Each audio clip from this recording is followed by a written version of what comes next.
विक्रम, अब और बहस का कोई मतलब नहीं है। मैंने फैसला कर लिया है। मैं इस दम घोटने वाली गरीबी में अपनी पूरी जिंदगी नहीं काट सकती। कम से कम बच्चों के बारे में तो सोचो। वे अभी सिर्फ 2 साल के हैं। उन्हें माँ की जरूरत है। आर्यन मुझे वो जिंदगी दे सकता है जिसके सपने मैंने बचपन से देखे थे। सुरक्षा, सम्मान और आराम।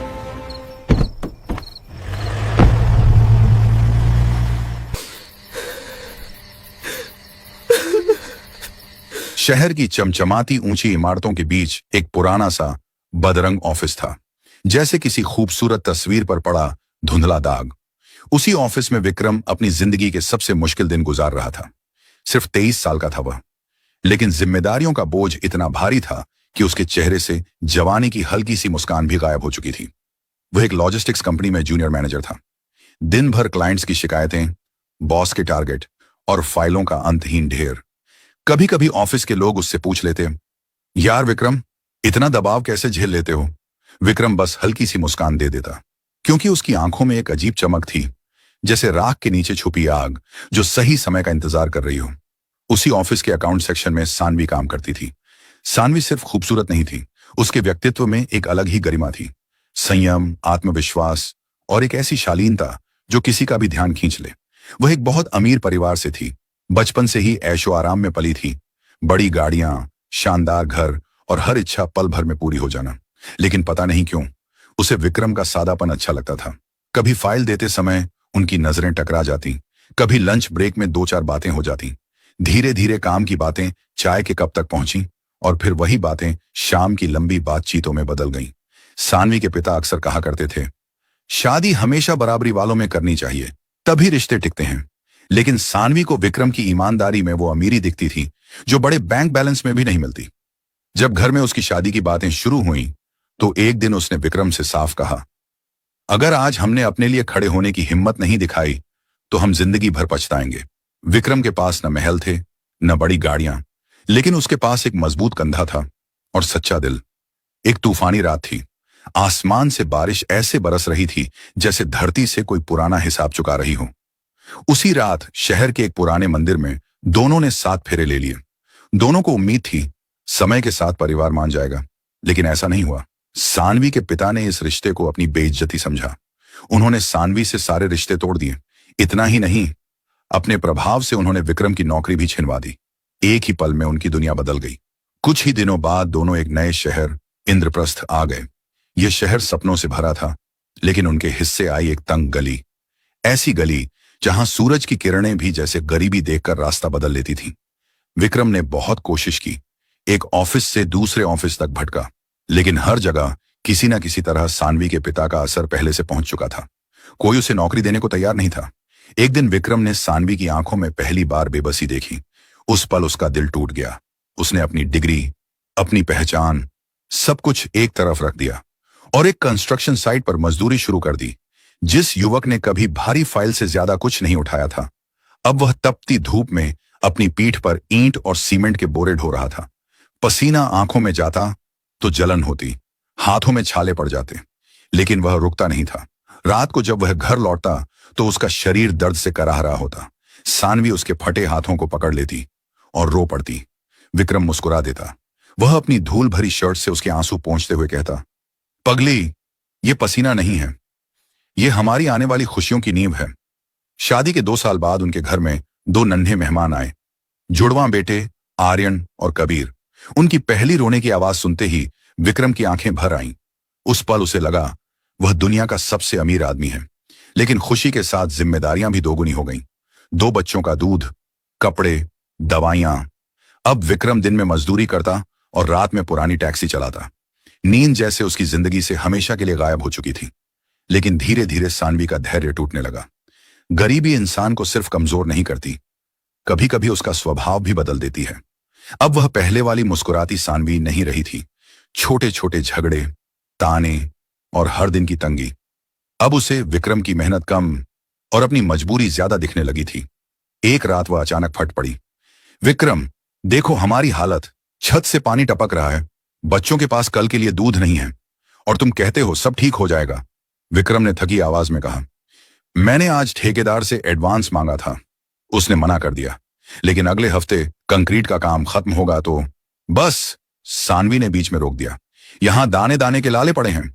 मेरे पिता के घर में नौकर भी हमसे बेहतर जिंदगी जीते हैं।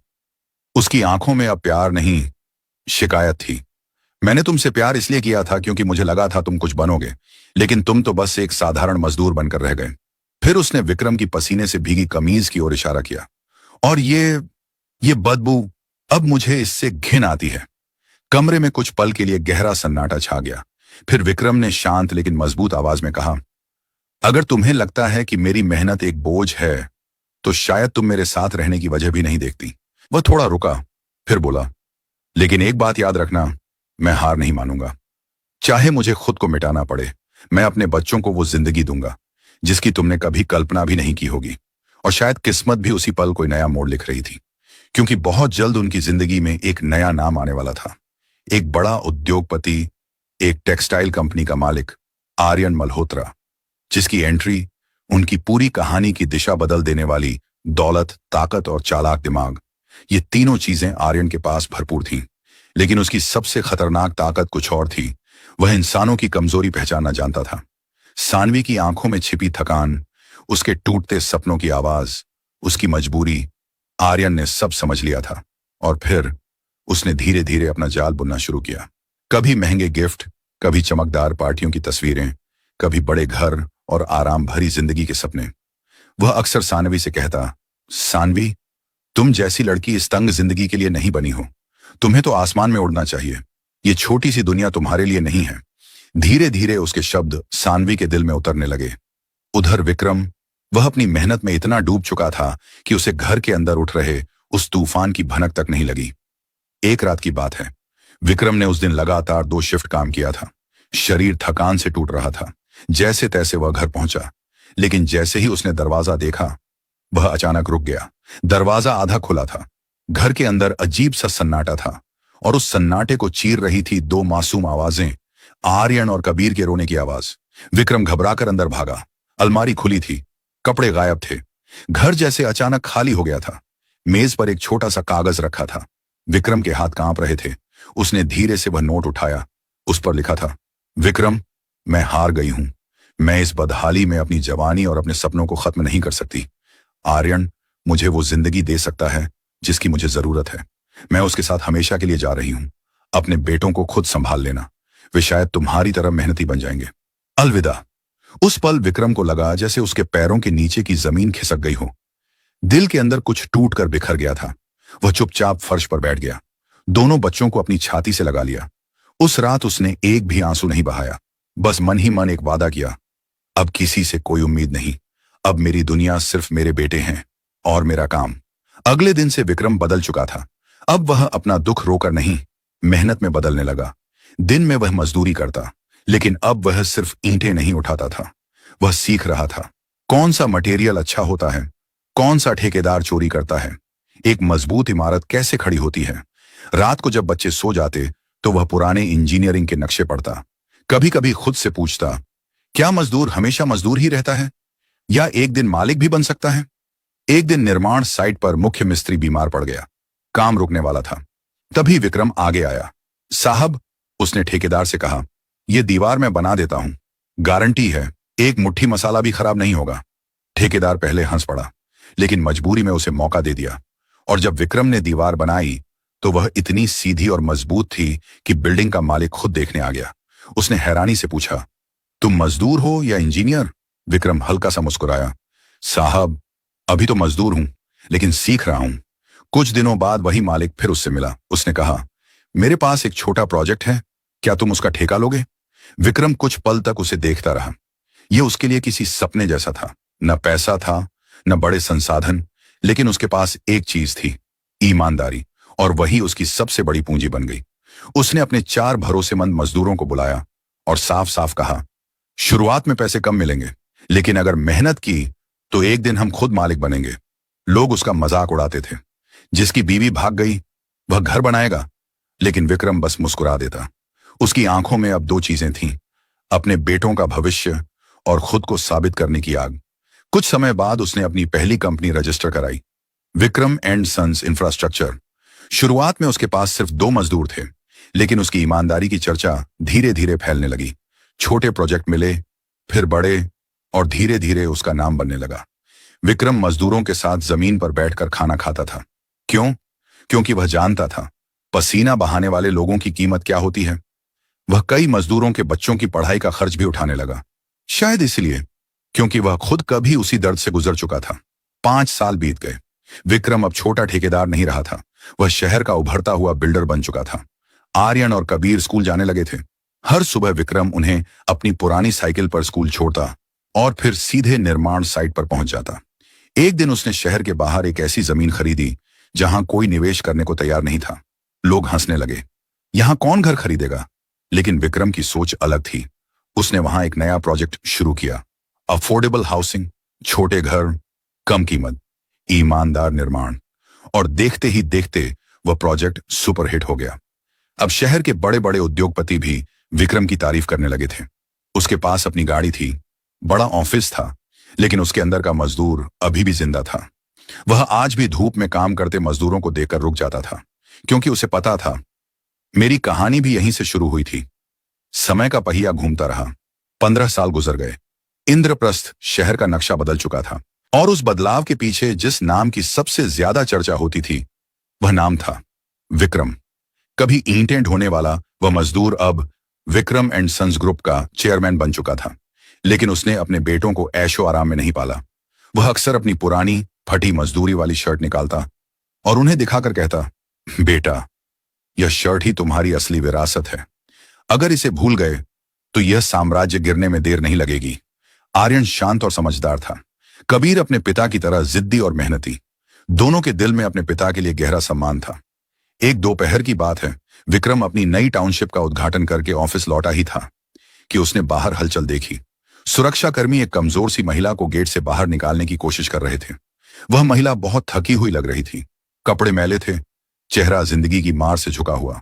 वह बार बार कांपती आवाज में कह रही थी, मुझे बस विक्रम से मिलना है। और जैसे ही विक्रम की नजर उस चेहरे पर पड़ी, वह कुछ पल के लिए पत्थर सा खड़ा रह गया, क्योंकि वह चेहरा उसके अतीत से लौटकर आया था। वह महिला इतनी कमजोर थी कि ठीक से खड़ी भी नहीं हो पा रही थी।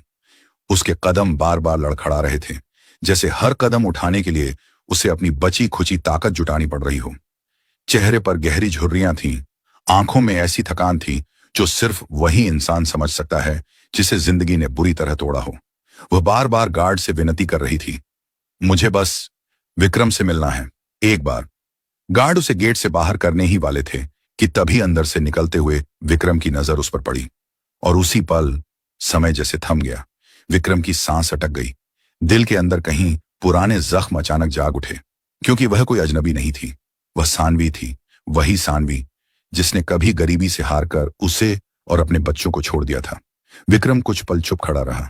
उसके सामने खड़ी वह औरत अब वही सानवी नहीं थी जो कभी महंगे कपड़ों और बड़े सपनों में खोई रहती थी। जिंदगी ने उसे पूरी तरह बदल दिया था। उसके चेहरे की चमक कहीं खो चुकी थी। बाद में पता चला, जिस आदमी के साथ वह गई थी उसी ने उसे सबसे ज्यादा चोट दी। आर्यन ने उसे कभी सच में प्यार किया ही नहीं था। उसके लिए सानवी बस एक सौदा थी। जब तक वह उसके काम की रही, वह उसके साथ रहा। लेकिन जैसे ही उसकी जिंदगी में मुश्किलें आईं, उसने सानवी को बिना किसी सहारे के सड़क पर छोड़ दिया। जिस चमक दमक वाली दुनिया के लिए सानवी ने सब कुछ छोड़ दिया था, आखिर में वही दुनिया उसके लिए एक खाली अंधेरा बन गई। जैसे ही सानवी की नजर विक्रम पर पड़ी, वह लड़खड़ाते हुए उसकी तरफ बढ़ी और अचानक वह उसके पैरों में गिर पड़ी। विक्रम, मुझे माफ कर दो। वह फूट फूट कर रोने लगी। उसकी आवाज टूट रही थी। मैं अंधी हो गई थी। मुझे लगा था पैसा ही सब कुछ है, लेकिन मैंने अपनी जिंदगी की सबसे बड़ी गलती कर दी। वह हाथ जोड़कर रोते हुए बोली, मुझे बस एक बार अपने बच्चों को देखना है, बस एक बार। वह जोर जोर से रो रही थी, कभी जमीन पर सिर रखती, कभी हाथ जोड़ती। विक्रम ने धीरे से अपना पैर पीछे खींच लिया। उसके चेहरे पर न गुस्सा था, न नफरत, बस एक गहरी शांति थी। कुछ पल बाद उसने धीमी लेकिन साफ आवाज में कहा, सानवी, मेरे बच्चों की मां उसी दिन मर गई थी जिस दिन तुम उन्हें रोता छोड़कर चली गई थी। यह सुनते ही सानवी की सिसकियां और तेज हो गईं। विक्रम आगे बोला, आज मैं जो कुछ भी हूं वह उस दिन से शुरू हुई लड़ाई का नतीजा है। तुम मुझे छोड़कर चली गई और उसी दिन मैंने खुद को ढूंढ लिया। वह थोड़ा रुका, फिर बोला, तुमने प्यार छोड़ा था और मैंने पसीना बहाया था। आज जिंदगी ने हम दोनों का हिसाब बराबर कर दिया है। विक्रम ने गार्ड की तरफ देखा और इशारा किया। इनके रहने की व्यवस्था कर दो, एक छोटा सा घर और कुछ पैसे दे देना ताकि इन्हें किसी के आगे हाथ न फैलाना पड़े। सानवी ने उम्मीद भरी नजरों से उसकी तरफ देखा, लेकिन तभी विक्रम की आवाज फिर गूंजी। लेकिन याद रखना, तुम अब कभी मेरे परिवार का हिस्सा नहीं बन सकती। यह फैसला कठोर जरूर था, लेकिन साफ था, क्योंकि कुछ रिश्ते टूटने के बाद फिर पहले जैसे नहीं बनते। समय फिर आगे बढ़ता रहा। अब विक्रम के बेटे बड़े हो चुके थे, आर्यन और कबीर। दोनों ने अपने पिता के सपनों को नई ऊंचाई दी। आर्यन ने आधुनिक आर्किटेक्चर और नई तकनीकों से कंपनी के प्रोजेक्ट्स को अलग पहचान दी। वहीं कबीर जमीन पर उतरकर हर प्रोजेक्ट को समय से पहले पूरा करवाता। एक भाई दिमाग से कंपनी चला रहा था और दूसरा दिल से। दोनों की जोड़ी ने विक्रम एंड सन्स को पूरे देश में मशहूर कर दिया। लेकिन उनकी असली पहचान सिर्फ बिजनेस नहीं थी। उन्होंने मजदूरों के लिए मुफ्त अस्पताल बनवाए, उनके बच्चों के लिए स्कूल खुलवाए। धीरे धीरे शहर के लोग उन्हें सिर्फ बिल्डर नहीं, मजदूरों का मसीहा कहने लगे। अब जब विक्रम कभी अपनी जिंदगी को पीछे मुड़कर देखता था तो उसे अपना अतीत छोटा नहीं लगता था, बल्कि वही अतीत उसकी सबसे बड़ी ताकत बन चुका था। जो लोग मुश्किल वक्त में आपका साथ छोड़ देते हैं, कई बार वही लोग आपको आपकी असली ताकत पहचानने का मौका भी दे जाते हैं। विक्रम की असली जीत सानवी को हराने में नहीं थी। उसकी असली जीत इस बात में थी कि उसने अपने दर्द को ताकत बना लिया। अब आपसे एक सवाल, अगर आप विक्रम की जगह होते तो क्या करते? क्या सानवी को उसकी गलती का एहसास होने के बाद माफ कर देना चाहिए था, या फिर विक्रम ने जो फैसला लिया वही सही था? अपनी राय जरूर बताइए। और अगर आपको ऐसी दिल को छू लेने वाली और प्रेरणादायक कहानियां पसंद हैं तो हमारे चैनल को सब्सक्राइब करना मत भूलिए।